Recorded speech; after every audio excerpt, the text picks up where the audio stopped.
우리 하나님께서 사람들을 택하셔서 부르시고 사용하시고 또한 여러 가지 직분에 앉히시기도 하고요. 여러 도구로 모습으로 또한 사용을 하십니다. 근데 우리가 잘 알고 있는 다윗이라는 사람은 어려서부터 사실은 들판에서 인간적으로 보면 어찌 보면은 소외된 지역에 그냥 버려지다시피 양을 치는 일 가운데 있었지요. 근데 동물과 혼자 있다 보니까 무엇을 합니까? 혼자 버려진 부작용으로 주구장창 연주를 했던 것 같아요. 악기를 그냥 기가 막히게 다룹니다. 그래서 그냥 만졌다 하면 그냥 악기가 막 샤랄랄랄라 이렇게 이제 연주가 되는 거예요.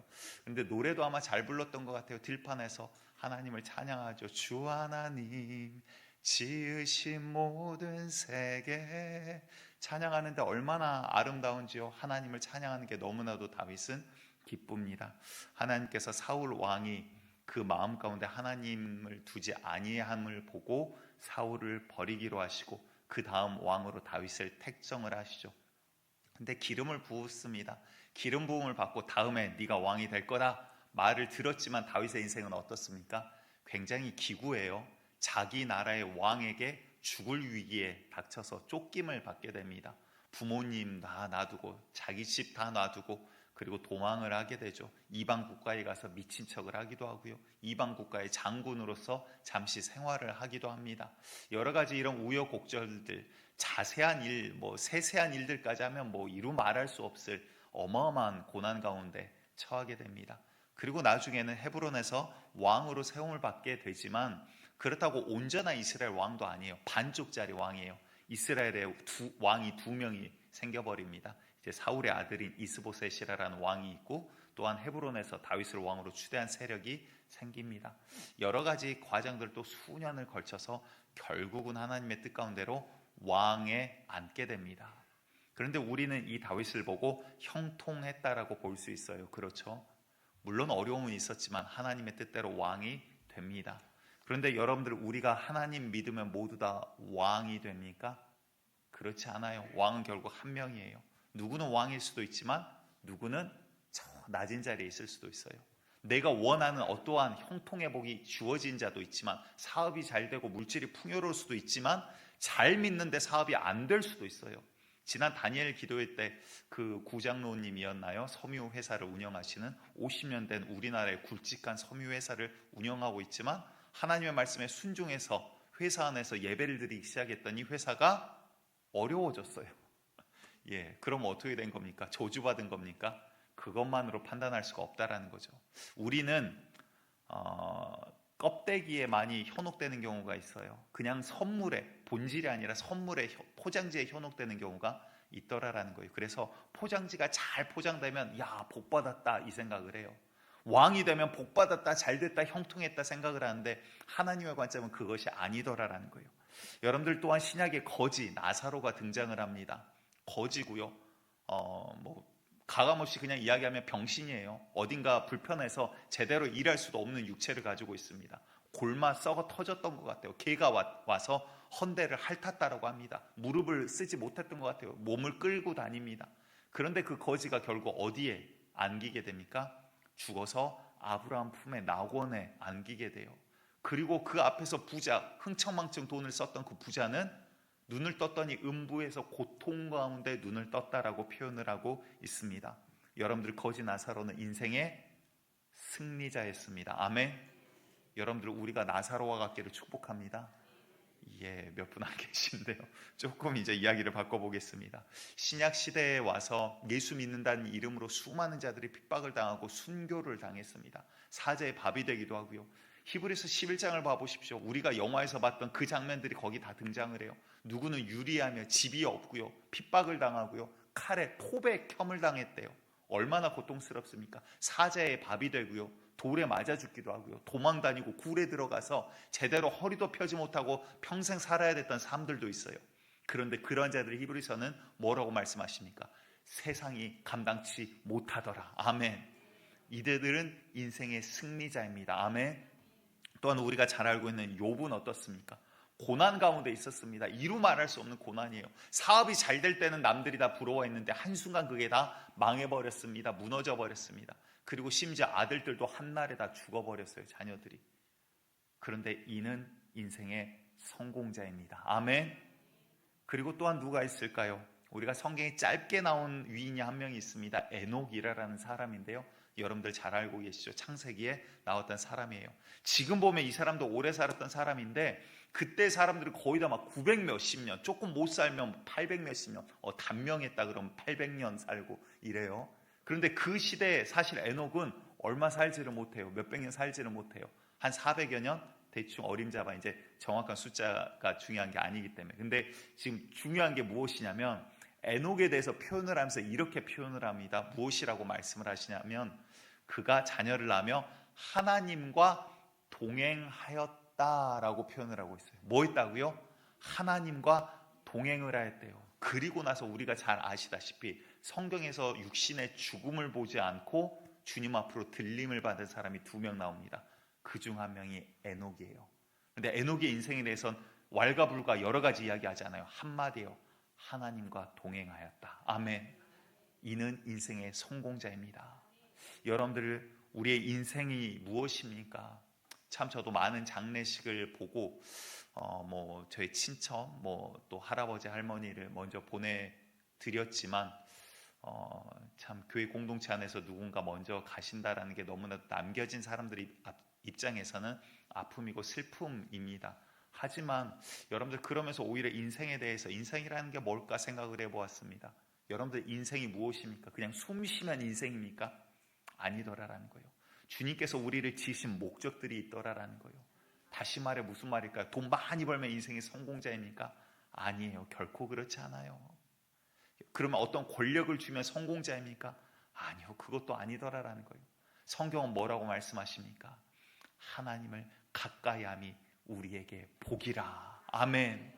여러분들 여호와를 가까이 하는 인생이 되기를 간절히 축복합니다. 우리의 인생을 돌아봤더니 여러분들 문제가 없는 자가 없어요. 문제가 없는 인생 자체가 없어요.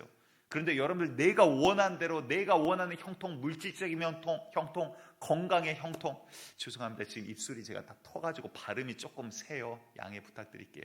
근데 여러 가지 이러한 형통들, 내가 원하는 것들이 다 이루어졌어요. 그럼 여러분들 행복할 것 같습니까? 뉴질랜드라는 나라를 여러분들 잘 아실 거예요. 그런데 그 나라에서 나는 자연의 그런 자원들 90% 이상을 상품화해서 수출을 하는 국가입니다. 그러니까 일을 하지 않아도 자연적으로 나는 것들만 해도 굉장한 수입이 많아요. 여러분들 알고 있는 무슨 뭐가 있을까요? 푸른 홍합 이런 것도 뉴질랜드에서 처음 시작이 됐고요. 무슨 꿀 관련된 것들도 뉴질랜드 제품이 굉장히 많고요. 그런 제품들이 굉장히 많은 국가예요. 그러다 보니까 나라 정부에서 그 나라 원주민들에게 일하지 않아도 매달 먹고 살 수 있는 돈을 지급을 했어요. 그러면 그들이 행복할까요? 아무것도 안 해도 하루 세끼 먹고 사는데 아무 지장이 없어요. 오늘 자고 내일 자고, 오늘 그냥 뒹굴거리고 내일 뒹굴거려도 아무런 삶에 지장이 없어요. 먹고 사는데 아무런 지장이 없어요. 그들이 행복할까요? 그런데 여러분들 한때 전 세계에서 뉴질랜드가 자살률 2위였습니다. 희한하죠? 먹고 사는데 아무 문제가 없는데 삶의 의미가 없어지니까 사람이 생명을 끊더라라는 거예요. 사람은 내가 지금 원하는 문제가 해결되는 게 사실은 우리의 생명에 관여되는 게 아니라 소망을 잃어버릴 때 사람은 생명이 끝나버립니다. 여러분들 우리의 소망이 무엇입니까? 이 땅에 유한한 것이라면 썩어질 것을 바라보고 사는 인생이에요. 그러면 그 자는 썩어질 것을 거두게 될 것입니다. 하지만 우리가 무엇을 바라보고 나아가야 됩니까? 영원한 것을 바라볼 수 있는 자가 되기를 축복합니다. 하나님을 가까이 함이 우리에게 답이라는 게 무엇일까요? 하나님을 가까이 하기 때문에 주님의 보호하심을 경험하는 거예요. 하나님을 가까이 하기 때문에 하나님의 인도하심 가운데 걸어가는 기가 막힌 이 인생을 걸어가를 그 영광을 거머쥐게 되는 거예요. 하나님을 가까이 하기 때문에 세상은 거머쥐지 못하는, 세상은 경험하지 못하는 하나님이 주시는 하늘의 평강을 경험할 수 있게 되더라라는 거예요. 그래서 내가 사망의 음침한 골짜기를 거닐지라도 해를 두려워하지 아니함은 주의 지팡이가 나를 안위하기 때문이라. 주님, 이 상황과 상관없는, 상황보다 더 크신 주님을 경험하는 은혜가 우리 가운데 있더라라는 것입니다. 조금 더 직접적으로 우리나라에 대해서 잠깐 살펴보도록 하겠습니다. 대한민국이 정말 우리 잘 살고 있는 나라입니다. 여행 좋아하시는 우리 또 오집사님, 여행 잘 다니는 우리 교회 여러 오집사님이 계시지만 여행하면 또 이제 두 번째 가라면 서러우실 우리 집사님이 계십니다. 근데 다녀보시면 잘 아시잖아요. 그렇죠? 세계 다녀보시면 우리나라만큼 정말 잘 사는 나라가 거의 없어요. 거의. 우리나라 여러분들 지도를 쫙 펴보십시오. 우리나라 어디 있습니까? 요만해요. 조그만해요. 제가 유럽에 잠깐 있을 때 유럽 학생 중 한 명이 이제 물어보더라고요. 야, 너 어디서 왔냐? 사우스 코리아다. 노스 코리아 절대 아니다. 사우스 코리아다. 남한이다. 그렇게 막 세뇌를 시켰어요. 한참 막 들었습니다. 그런데 어느 날 물어보더라고요. 야, 사우스 코리아 근데 어디 있냐? 그러더라고요. 그래서 딱 가르쳐 줬어요. 그랬더니 한참 지도를 보다가 거기 중국 아니냐, 차이나 아니냐 그러더라고요. 그래서 아니, 중국과 우리는 차이가 난다. 차이나 아니다. 이제 이야기를 해줬어요. 그러더니 지도를 또 한참 봐요. 그러면 너희 일본 아니냐 그러더래요. 일본 아니라고 내가 막 이야기를 했거든요. 중국과 일본 사이에 있지만 우리는 다른 나라야. 내가 그렇게 이야기를 했거든요. 왜? 유럽은 사실은 경계가 애매모호한 나라 국가들이 있어요. 그렇게 이야기를 했습니다. 사실 그걸 보면서 한쪽으로는 막 좀 마음이 상하더라고요. 근데 한편으로는 야, 정말 우리나라 조그만하구나 라는 생각이 들더라고요. 요즘은 우리나라의 위상이 많이 좋아지고 알려졌습니다. 그런데 여러분들 가만히 생각해 보시기 바라요. 우리나라의 역사가 얼마라고 우리 스스로 이야기를 합니까?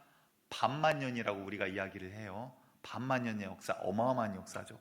그런데 그동안 얼마의 외침, 우리나라가 공격한 게 아니라 침략을 당한 게 몇 번인 줄 아십니까? 대충 다들 아실 거예요. 학자들은 이제 그 횟수를 970 몇 번으로 이렇게 추산을 합니다. 그래서 약 980번, 그래서 1000번의 외침을 받았다라고 이야기를 해요. 지금 우리나라 이야기예요. 외국 이야기가 아니라 우리나라 이야기예요. 근데 1000번의 외침을 받았는데 아직 살아있어요. 기가 막힌 거 아닙니까? 여러분들, 이스라엘에 대해서 하나님께서 이런 이야기를 하세요. 에스겔 16장 4절과 5절을 우리 함께 읽어보도록 합니다. 시작. 내가 난 것을 말하건대 내가 날 때 내 배꼽줄을 자르지 아니하였고 너를 물로 씻어 정결하게 하지 아니하였고 내게 소금을 뿌리지 아니하였고 너를 강보로 싸지도 아니하였나니 아무도 너를 돌보아 이 중에 한 가지라도 내게 행하여 너를 불쌍히 여긴 자가 없었으므로 내가 나던 날에 내 몸이 천하게 여겨져 내가 들에 버려졌느니라. 아멘. 이게 무슨 말이냐면 하나님께서 이스라엘 바라보시면서 이야기를 하십니다. 근데 이스라엘은 지금 굉장히 잘 살고 하나님께서 복 주신 가운데 그들이 풍요로운 상태예요. 근데 그들이 교만해졌는데 그 상태에 대해서 이야기하는데 너희 근본이 무엇이냐? 가나안이 아니냐? 그 땅에서 너희가 서나갈 때 어떻게 되었느냐? 그들을 갓 태어난 갓난아이와 같이 핏덩이, 아직 피에 휩싸인 탯줄도 자르지 아니한 핏덩이인 상태의 갓난아이로 비유를 하면서 이야기를 하시는 거예요. 너희가 날 때 어찌해야 되느냐? 세상이 너희를 품었냐? 너희를 그 피를 닦아주었느냐? 너희를 깨끗하게 해주었느냐? 탯줄을 잘라줬냐? 아니면 뭐 강보로 너희를 싸기를 했냐? 이 어느 것 하나도 하지 않았다는 거예요. 여러분들 기억하시기 바랍니다. 대한민국이 예수님을 믿기 전과 후 우리나라가 어떻게 달라졌는가? 반만 년 동안 우리나라는 단 한 번도 백성이 잘 산 적이 없습니다. 단 한 번도 하루 세 끼를 먹으며 백성이 잘 살았던 시대가 없다라는 거예요. 그런데 예수 믿고 우리가 어떠한 복을 받았는가를 여러분들 기억하셔야 되는 거예요. 그런데 이스라엘이 교만해져 가지고요, 하나님께서 이야기를 하는 거예요. 말씀 혹시 에스겔 16장 6절 말씀 혹시 띄워주실 수 있나요? 준비가 안 됐을 것 같은데 좀 띄워주실 수 있으면 준비해 주시기 바랍니다. 6절에서 하나님이 그런 이야기를 하세요. 내가 너를 봤는데 들판에 버려져 있대요. 그런데 그거를 보고 지나갈 때, 하나님께서 그 옆을 지나갈 때 이렇게 이야기를 하십니다. 내가 네 곁으로 지나갈 때 네가 피투성이, 그러니까 갓난아이, 아직 피도 닦여지지 않는 갓난아이 상태라는 거예요. 그런데 발짓을 하는 것을 보고, 살고자 발버둥 치는 그 모습을 보고 하나님이 말씀하십니다. 내게 이르기를 너는 피투성이라도 뭐하라? 살아있으라. 하나님 아버지의 마음이에요. 다시 이르기를 너는 피투성이라도 살아만 있으라. 지금 하나님의 마음이에요. 내가 너를 살리겠다, 그거예요. 그 핏덩이째 버려진, 여러분들 세상이 우리를 품어줬습니까? 세상이 여러분들을 뭐 감싸주고 높여주고 위하고 보호합니까?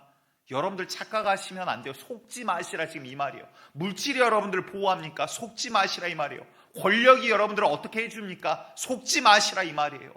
하나님께서 우리를 이 자리까지 인도해 줘 오셨는데, 주님께서 이 핏덩이인 이스라엘을 바라보고 내가 너희를 씻기고 내가 너희를 강보에 싸고 들판에 버려진 너희를 내가 품고 내가 기르고 너희가 사랑받을 만하여 사랑받을 때가 되어서 내가 사랑해 주었다. 내가 옷을 입히고 금붙이 팔꼬리 귀걸이를 채우고 내가 너희에게 이렇게 부귀영화를 줬는데 너희가 지금 어떻게 하느냐 그 말이에요.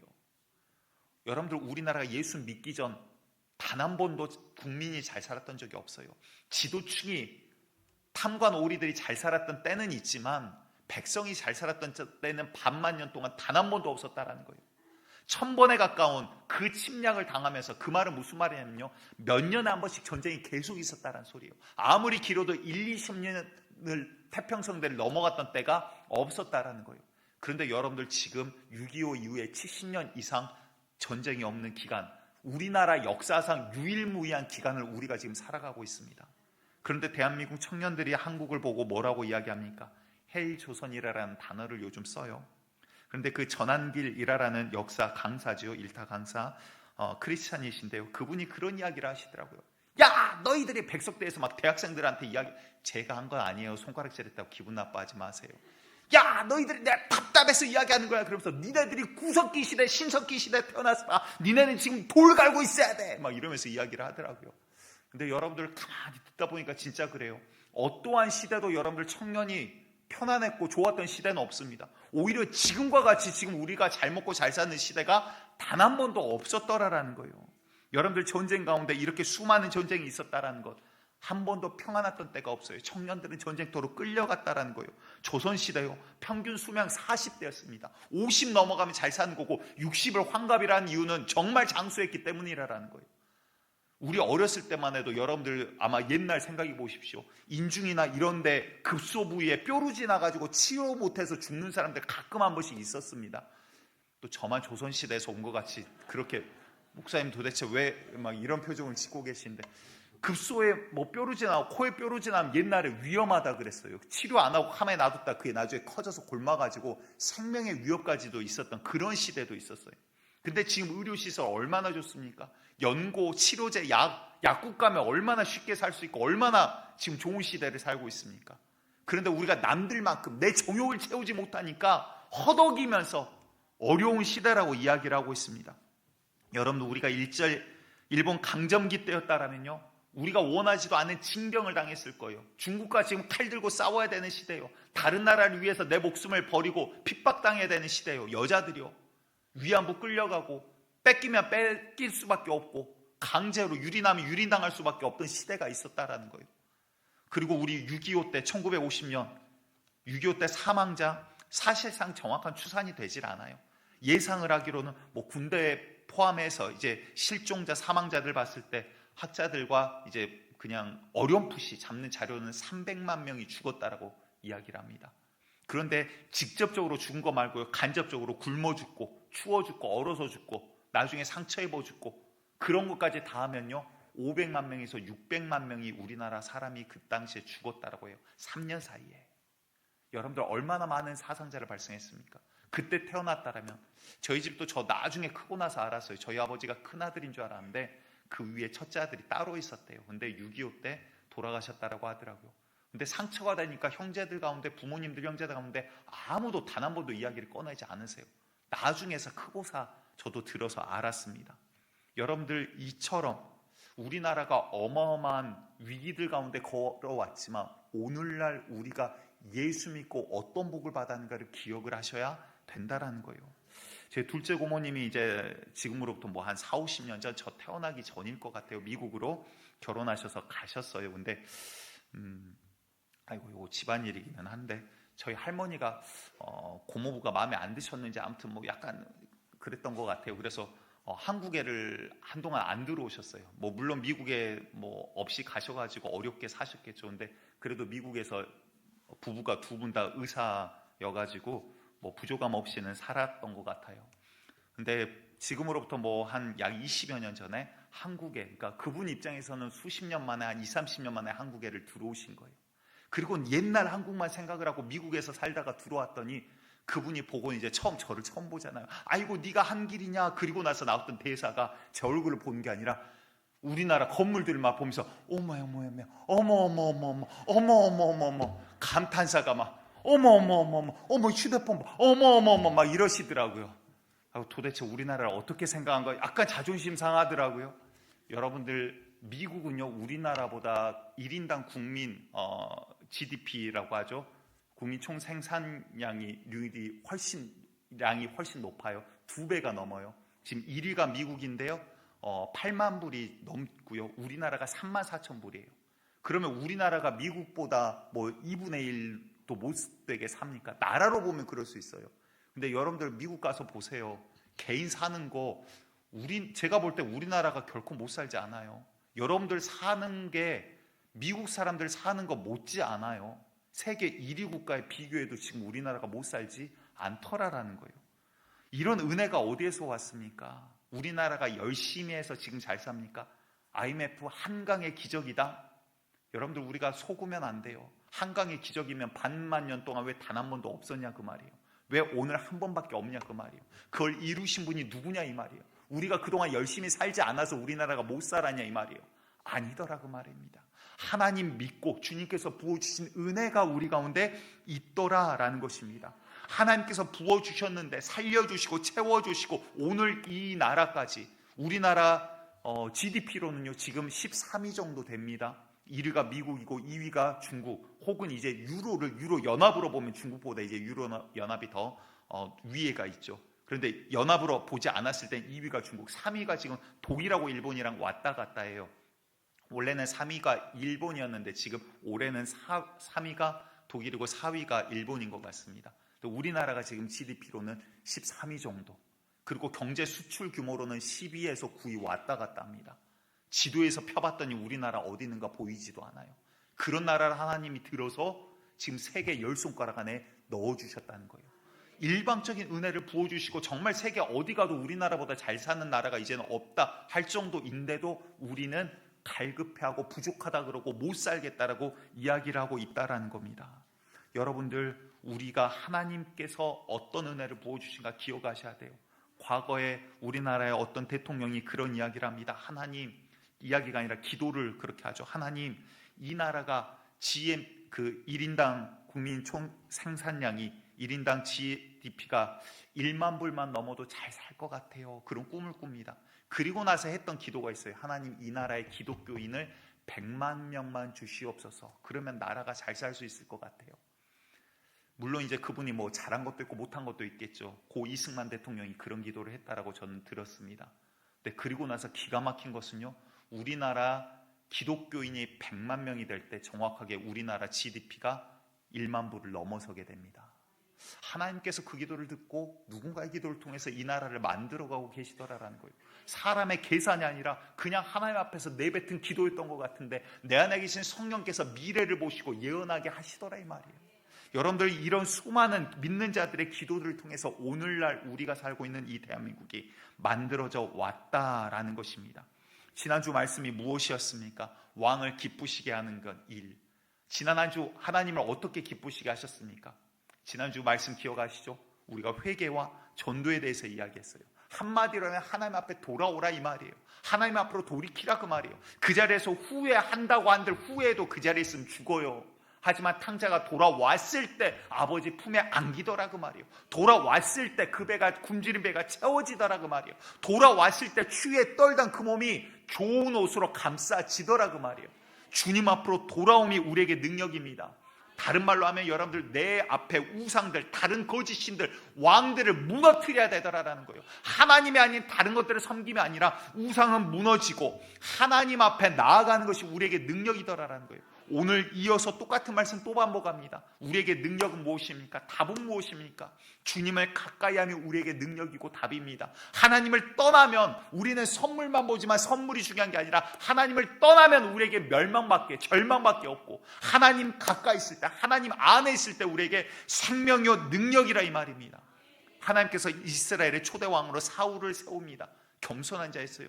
우리는 베냐민 지파라. 그 가운데 우리 집은 작은 가정이라. 그런데 내가 어찌 왕이 될 수 있겠습니까?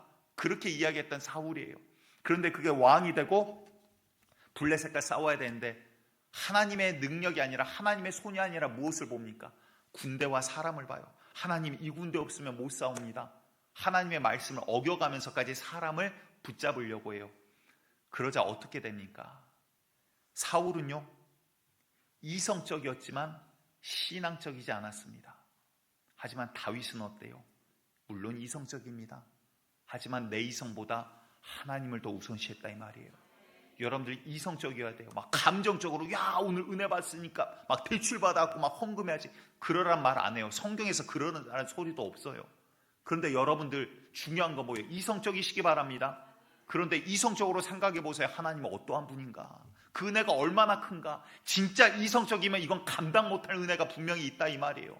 그런데 이 이성보다도 더 크신 하나님, 그 하나님이 나를 이루시니 다윗은 여러모로 생각했을 때 가장 이성적인 게 내 주 하나님을 붙드는 게 가장 이성적이었다 이 말이에요.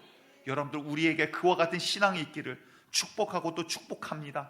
이스라엘이 하나님 앞에 죄악 가운데 있고 잘못했을 때 하나님이 치세요. 나라에 어려움이 있을 때 이스라엘 백성들이 엎드리고 회개하여 돌아옵니다. 그러면 하나님께서 그들을 다시 보호하시고 세우시고 이스라엘이 그렇게 연명해 왔어요. 근데 마지막 망할 때 어떻게 망합니까? 하나님께서 치세요. 선지자를 통해서 이야기하세요. 경고하세요. 마음 아파하세요. 수년, 수십 년, 수백 년을 경고하시고 기다리시는데 회개하지 않아요. 그러니까 결국 멸망하더라 이 말이에요. 여러분들 중요한 것은요, 우리가 주님을 떠나면 우리에게 멸망밖에 없습니다. 대한민국도 다르지 않아요. 똑같아요. 모든 사람은 똑같아요. 하나님을 떠나버리면 그때는 그 인생 가운데 종말은 멸망밖에 기다리지 않더라라는 거예요. 우리가 주님을 가까이 하며 우리에게 능력이 되기를 간절히 축복합니다. 주님을 가까이 하는 첫 번째 걸음은요, 여러분들 회개함으로 돌아오는 게 우리에게 능력입니다. 그래서 오늘 본문 말씀 제가 다시 한번 읽습니다. 이사야 55장 6절입니다. 너희는 여호와를 만날 만한 때에 찾으라. 가까이 계실 때 그를 부르라. 이게 무슨 말입니까? 때가 있다라는 거예요. 주구장창 만년 누군가는 그러죠. 죄 짓고 그 다음에 언젠가 주님 나 부르시기 전에 나 회개하고 돌아올게요. 여러분들 그게 안 되는 거예요. 때가 있는 거예요. 회개하고 싶어도 회개가 되지 않을 때가 있어요. 또 다시 말해서 내가 부르시셔도 주님께서 듣지 않으실 때도 있더라 이 말이에요. 여러분들 주님이 가까이 계실 때, 은혜를 주실 때, 허락하실 때, 우리 가운데 함께 계실 때 주님을 붙잡고 부르고 만나고 소유하는 자 되시기를 축복합니다. 그리고 나서 첫 번째 그 다음 7절에서 하신 이야기가 이거예요. 악인은 그의 길을, 불의한 자는 그의 생각을 버리고 여호와께 돌아오라. 아멘. 회개하라 이 말이에요. 돌이키라 그 말이에요. 후회하지 말고 하나님 앞으로 돌아오라 이 말이에요. 여러분들 우리가 하나님을 가까이 하는 첫 걸음을 내 삶 가운데 악한 죄악을, 불의한 것들을 끊어버리시기 바랍니다. 여러분들 간단한 거지만 뭐 죄라고 말하기는 어렵습니다. 죄는 아닙니다만 여러분들이 하나님대로 살지 못하게 하는 술과 음란과 담배 이런 것들이 끊어지는 역사가 있기를 간절히 축복합니다. 끊고자 노력하는 게 아니라 그냥 끊어져 버리기를 축복합니다. 악한 더러운 영들이 이 시간 떠나가기를 축복합니다. 여러분들 믿음 가운데 악한 영들은 지금도 싸워요. 천사들도 지금 하나님의 명령을 받고 싸우고 있는 거예요. 영적인 세상을 모르면 성경 갖다가 설교한다라고 이야기는 하는데 아무것도 모르니까 어버버버 더더더더 그렇습니다 저렇습니다. 근데 실제적인 싸움을 못하는 거예요. 여러분들 우리는 영적인 실제 싸움 전쟁터 가운데 서나가는 거예요. 지식과 관념이 아니라 실제로 싸워가는 거라 이 말입니다. 여러분들 우리가 사람 앞에 아니라 하나님 앞에서 엎드릴 수 있는 은혜가 있기를 축복합니다. 두 번째 중요합니다. 우리가 하나님을 가까이 하는 방법 무엇입니까? 회개하고 돌이킨 다음 그 다음 뭐 해야 돼요? 회개했으니까 끝나버립니까? 회개하고 주님께서 그래 내 자녀야 내가 성령을 주겠다. 주님께서 은혜 주시고 부어주세요. 할렐루야 아멘. 나 구원 받았네 너 구원 받았네. 그리고 나서는 뭐가 없어요. 우리나라 신앙의 약점이 이거예요. 사실은 하나님이 은혜 주시고 단번적인 어떤 집회에서 막 성령 충만하고 성령 체험을 했습니다. 야 하나님 살아계시네. 나 믿는가 보다. 하나님께서 나 구원하셨나 보다. 그런데 주일은 점찍고 그 다음에 살아가면서 세상 사람들과 똑같이 살면 안 바뀌어요. 여러분들 그리스도인의 증거는요, 성경은 분명히 열매로 확인할 수 있다고 이야기합니다.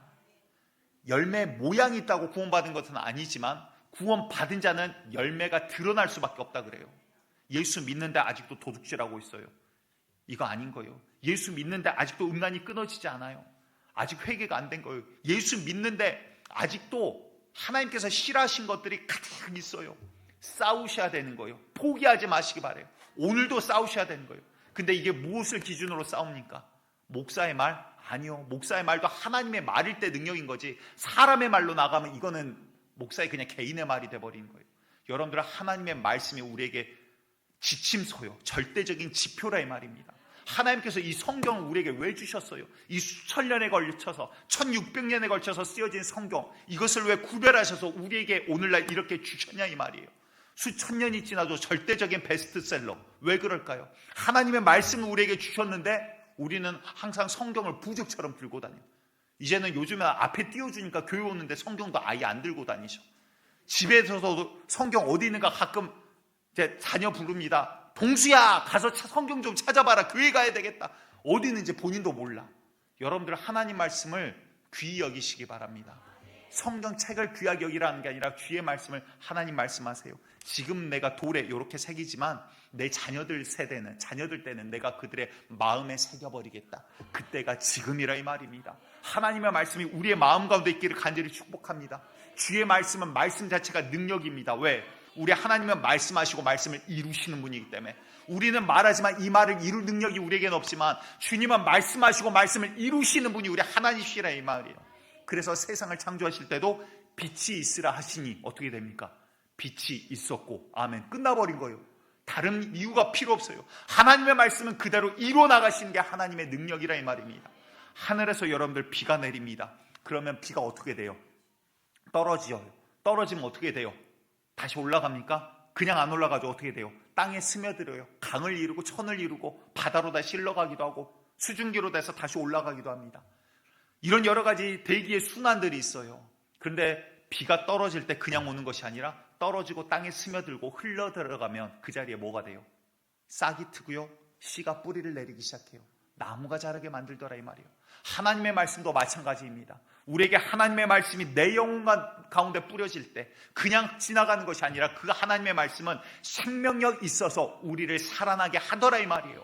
그 말씀 가운데 우리가 젖어들지 못하면 내가 몇 년 전에 주님의 말씀 앞에 내가 은혜 받았는데, 여러분들 한 3년 전에 나무에다 물 주고 가만히 놔두면 나무가 잘 자랍니까? 말라 비틀어져 죽어버리죠. 매일매일 주님의 말씀 가운데 젖어가는 자가, 생명력 안에 서나가는 자가 살아있다 이 말이에요.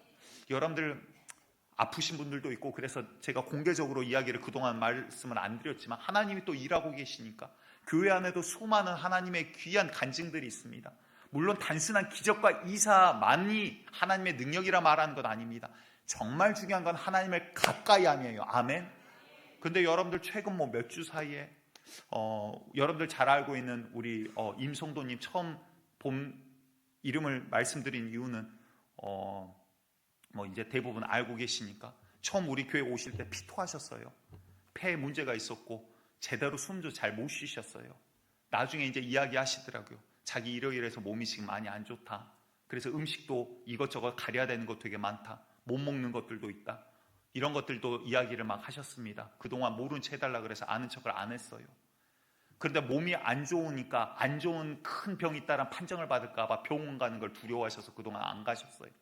그러다가 가시라 몸 안 좋으면 일단 검사 받으셔야 된다.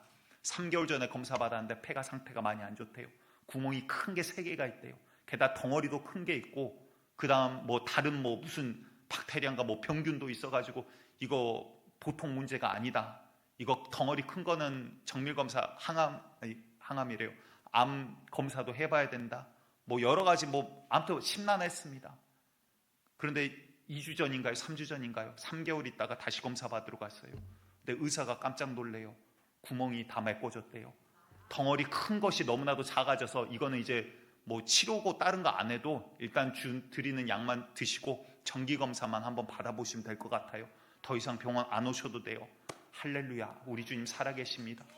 그뿐 아닙니다. 또 다른 분 연락이 오셨어요. 목사님, 하나님 살아계세요. 배에 종양이 하나가 있어서 걱정했는데 이번에 병원 갔는데 깨끗이 사라져버렸대요. 여러분들, 하나님은 치료의 하나님이시고 오늘도 역사하고 계십니다. 그런데 제가 이제 공대 출신이잖아요. 의심이 많아요. 이게 이렇게 기도했는데 왜 요거는 안 될까? 왜 이렇게 기도했는데 이분은 될까? 제가 분석을 하기 시작을 합니다. 제가 이제 모교 광주에 있는 교회에 있을 때 이제 전도사 막 생활을 시작했을 때였던 것 같아요. 제가 잘 모르는 성도예요. 30대 중반 정도 되셨던 분인데 지금 이제 생각하면 젊죠, 그분이. 근데 이제 20대 때 쇠 용접하는 일을 하셨는데 어떻게 사업이 잘 돼가지고 돈을 개인 가게도 하면서 사업이 굉장히 잘 되셔서 돈을 단기간에 많이 벌게 되십니다. 아파트도 사고 결혼도 하셨습니다. 그리고 자녀도 두 아이를 이제 슬아이 뒀어요. 부인은 이제 30대 초, 본인은 30대 중반, 젊죠. 그런데 갑자기 몸이 안 좋아서 병원에 갔는데 혈액암 판정을 받아요. 수개월을 치료를 받는데 병원에서 이제 손을 띱니다. 가망이 없습니다. 그러니까 수개월간 병원에 있는 동안 못 뵙다가 이제 제 기억에 이제 금요 기도회 때, 그때 이제 금요 철야의 지하에서 의자가 아니라 이제 바닥에 앉아서 기도하던 그러한 문화였었거든요. 근데 그분이 와이프랑 저 뒤에 와서 구석에 앉아 계시더라고요. 근데 몇 개월 만에 봤는데 젊은 분인데 피부가 시커매져 가지고 울긋불긋 얼굴이 다 막 이렇게 돼 있어요. 그러니까 아마 몸이 지금 안 좋으니까 이제 피부라든가 이런 것들이 다 막 죽어가고 썩어가고 하는 것 같아요. 보는데 너무 마음이 안 좋은 거예요. 잘 모르는 분인데도 그날은 정말 그분만을 위해서 기도를 했던 것 같습니다. 기도하면서 정말 부르짖으면서 하나님 제발 저분 좀 살려주세요, 살려주세요. 그리고 얼마나 그때 막 제가 막 믿음이 좋거나 이러지 않았거든요. 얼마나 기도를 했는지 나오는데 막 제 스스로 믿어지는 거예요.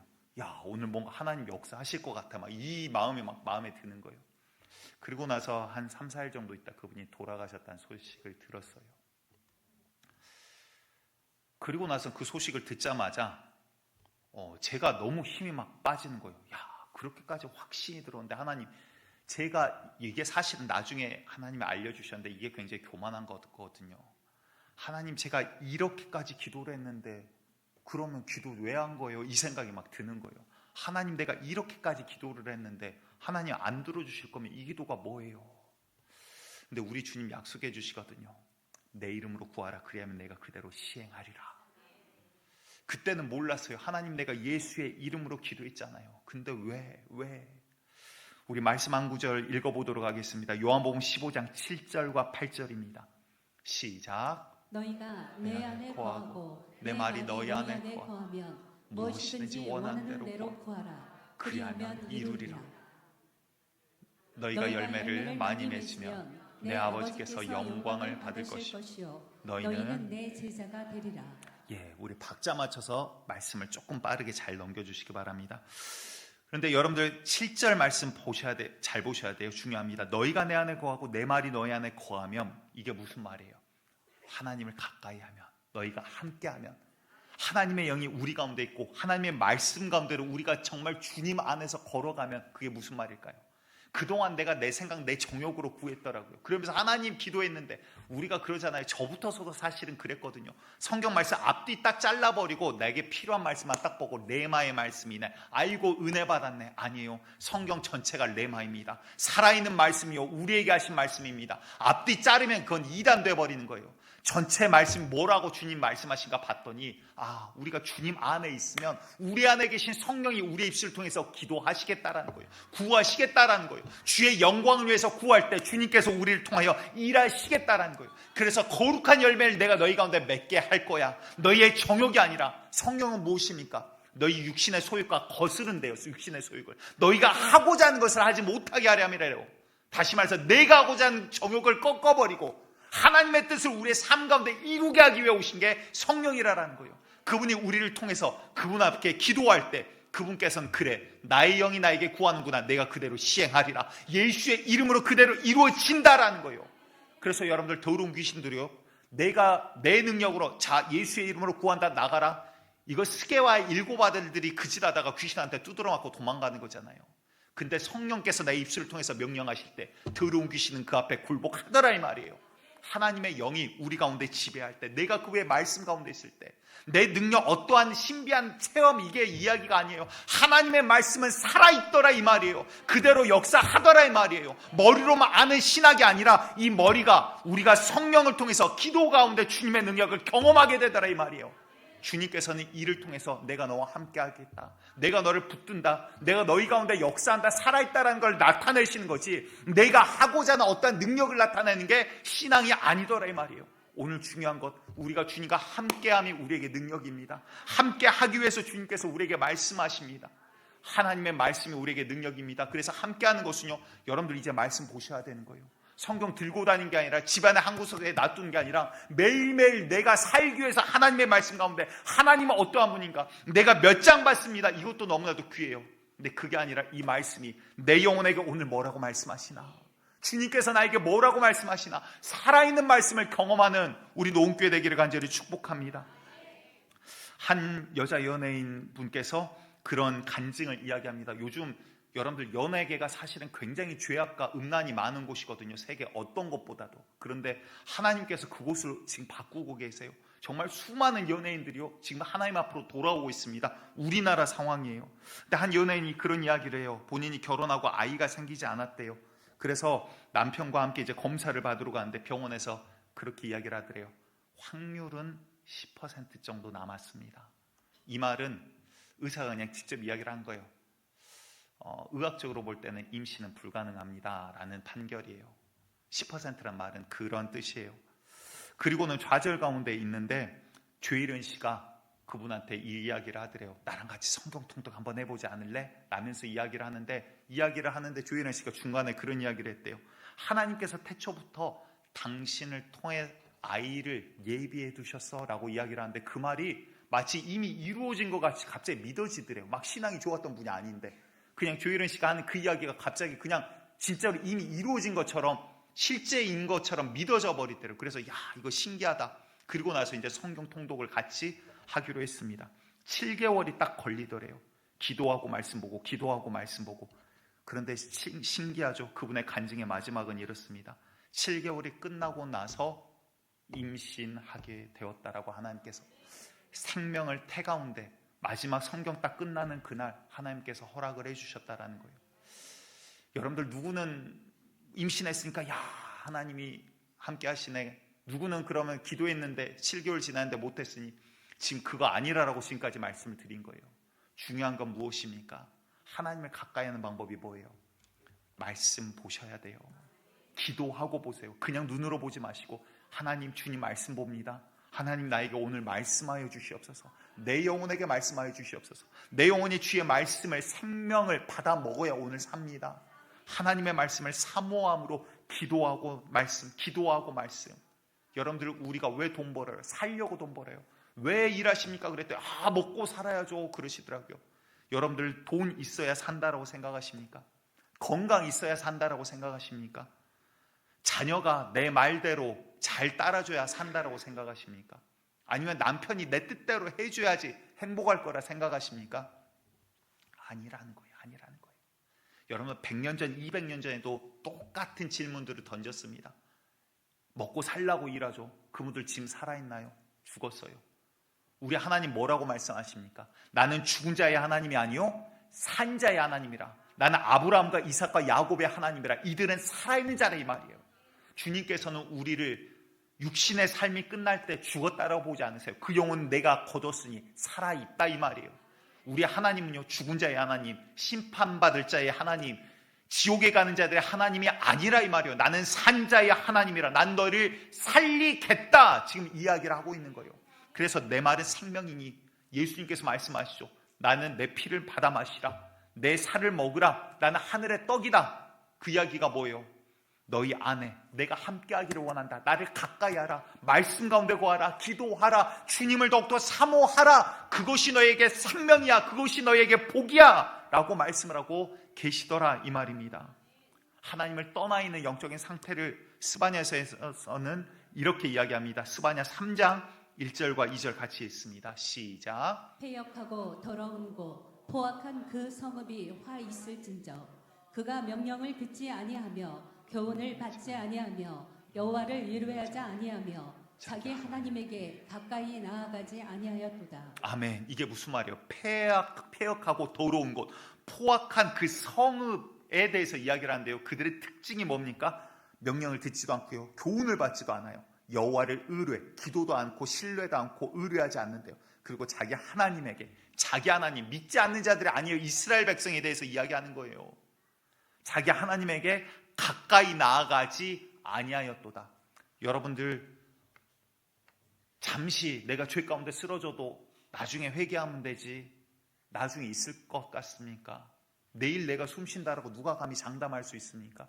제가 내일 이 자리에 서 있을 거라고, 강한길 목사가 살아있을 거라고 제 스스로 어떻게 장담할 수 있습니까? 우리는 내일을 장담할 수 없는 피조물이에요. 오늘 끝나고 가다가 그냥 뒤 혈관 하나 딱 잡으면 하면 끝나버려요. 근데 우리가 어떻게 감히 장담을 할 수가 있어요? 그런데 여러분들, 세상 가운데 내가 마음대로 정욕 가운데 살다가 마지막 날 회개하고 내가 천국 가리라, 회개를 못해요. 패역하면요 어떻게 됩니까? 하나님의 명령이 들리지 않아요. 교훈을 받지도 않아요. 여호와를 찾지도 않아요. 하나님을 가까이 하지 못하게 돼요. 회개가 되지 않는다 이 말이에요. 돌아올 수 없다 이 말이에요. 너희는 찾을 만한 때에 찾으라. 아멘. 가까이 계실 때 그를 붙들라 이 말이에요. 바로 오늘이 그날이 되기를 축복합니다. 마지막으로 우리 시편 73편 25에서 28절 말씀 우리 함께 봅니다. 시작. 하늘에서는 주 외에 누가 내게 있으리요? 땅에서는 주밖에 내가 사모할 리 없나이다. 내 육체와 마음은 쇠약하나 하나님은 내 마음의 반석이시오 영원한 분기시시라. 무릇 주를 멀리하는 자는 망하리니 음녀같이 주를 떠난 자를 주께서 다 멸하셨나이다. 자, 중요합니다. 28절 힘차게 마지막으로 있습니다. 시작. 하나님께 가까이 함이 내게 복이라. 내가 주 여호와를 나의 피난처로 삼아 주의 모든 행적을 전파하리이다. 아멘. 아멘. 여러분들 여호와를 가까이 하시기 바랍니다. 오늘 이 시간 결단하시기 바랍니다. 하나님, 제가 주님을 알기 위해, 주님을 가까이 하기 위해 말씀 가운데 들어가기를 원합니다. 하나님, 제가 이제 매일매일 기도하겠습니다. 어떻게 기도할지 구체적으로 이 시간 결단하셔야 되는 거예요. 하나님을 가까이 하시기를 결단하셔야 되는 거예요. 하나님, 주님이 싫어하신 불의한 것들을 내 삶 가운데서 끊어버리고 돌이키겠습니다. 회개의 역사가 이 시간 일어나야 하더라 이 말입니다. 다시 말해, 기도도 하라라고 하는 게 아니라 기도조차 하지 않으면 우리는 살 수 없다라는 이야기를 하고 있는 거예요. 여러분들, 오늘 결단의 자리가 되기를 간절히 축복합니다.